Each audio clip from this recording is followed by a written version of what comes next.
Hi there, I'm Matt from the Underground Cookery School, and today I'm going to do a video cookery lesson for you. I'm going to show you how to cook a paella mixta. Well, the first thing you need is a paella. That is actually what this dish is called, and a paella is, you know, in Spain they would say you're going to cook a big dish, and everyone would know what that meant. Now, that pan was already on the hob for a moment, so I've just wanted to bring it up to a really high temperature. So I can throw those chorizo on straight away. I'm going to throw on some diced pancetta.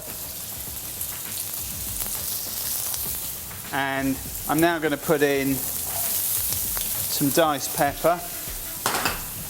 Now I'm going to put the onion in.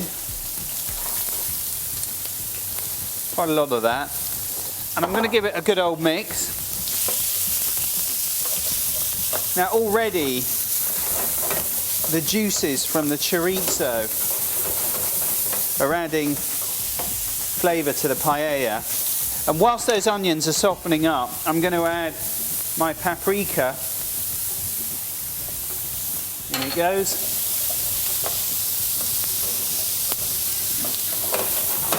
I'm just going to turn that down a little bit, because I'm worried that it's going to be too hot.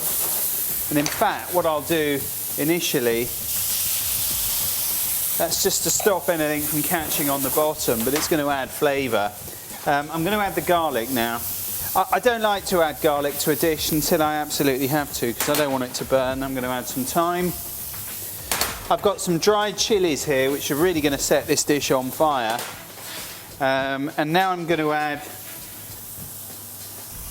my rice. It's called calaspara rice. It's a much thinner grain than you would normally get with just sort of regular basmati rice, but it's perfect for this. If you can't find it, it's fine to use arborio or risotto rice. You'll get a similar sort of result, but we're going to try and keep this as authentic as we possibly can. For that reason, I'm now going to add. Let's put the wine in next. And the reason you would put the wine in before the stock is I just want to cook that wine down, just to burn the alcohol off. So from this point I'm going to turn the heat back up again. There we go. Just get that going. And now, just for colour more than anything else, I'm going to add one of the key ingredients, which is the saffron.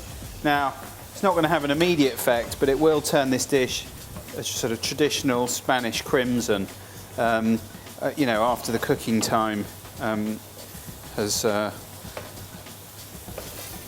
developed.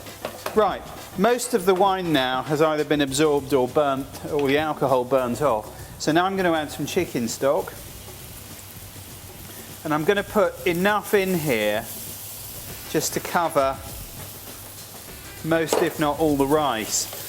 And what I'm going to do for the next 10 minutes is just keep working this dish so that all the rice is absorbed, and where necessary, adding more stock. So you won't see anything for the next 10 minutes other than knowing that I'm going to cook the rest of this dish down.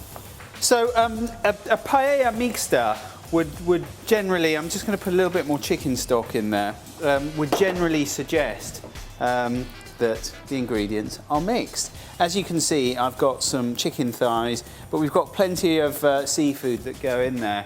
So it's a kind of surf and turf dish, but the Spanish like to refer to it as paella mixta. Now this rice has been cooking down for about 10 minutes. Just before you came back on the scene, I added a bit more stock, because I'm now going to add lots more ingredients.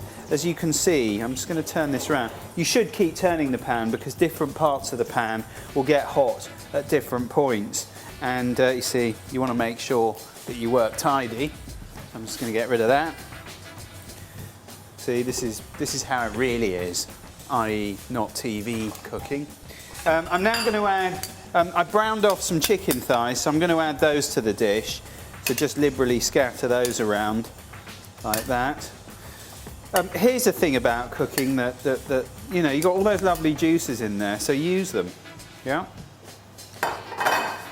I've got some frozen peas. I'm going to add those. Just dot those around. I've got some concasse, sometimes known as diced tomatoes. So those are going to go in all the way around. And I've got some squid, pop those in. Like that. And I've got some clams here, so they can go in. Lovely. And finally, I've got some prawns, which I'm going to add. Nice big jumbo prawns. And I'm now just going to carry on cooking this for about another 10 minutes, by which time our paella should be absolutely fantastic. The key now is just to ensure that none of it burns, so just to keep it moving and just make sure that where the heat is. My favourite trick for this job is just to keep moving the pan round like so, so that we distribute the heat and ultimately everything gets cooked. So when you come back, this dish should be finished. So that's now cooked beautifully. It's carried on cooking for another 10 minutes. What I'm going to do is just grab, I mean, these handles are very hot, so I'm just going to take this off the heat there and plate up. You want to make sure, actually I'm going to put some rice on the base because I want all those lovely ingredients. There we go, look, you can really see the saffron colour in there. There we go. And let's just get some of those really lovely ingredients. You want the prawns, the clams. There we go. I'm just going to take one of those out there. Bit of squid. And there you have a paella mixta.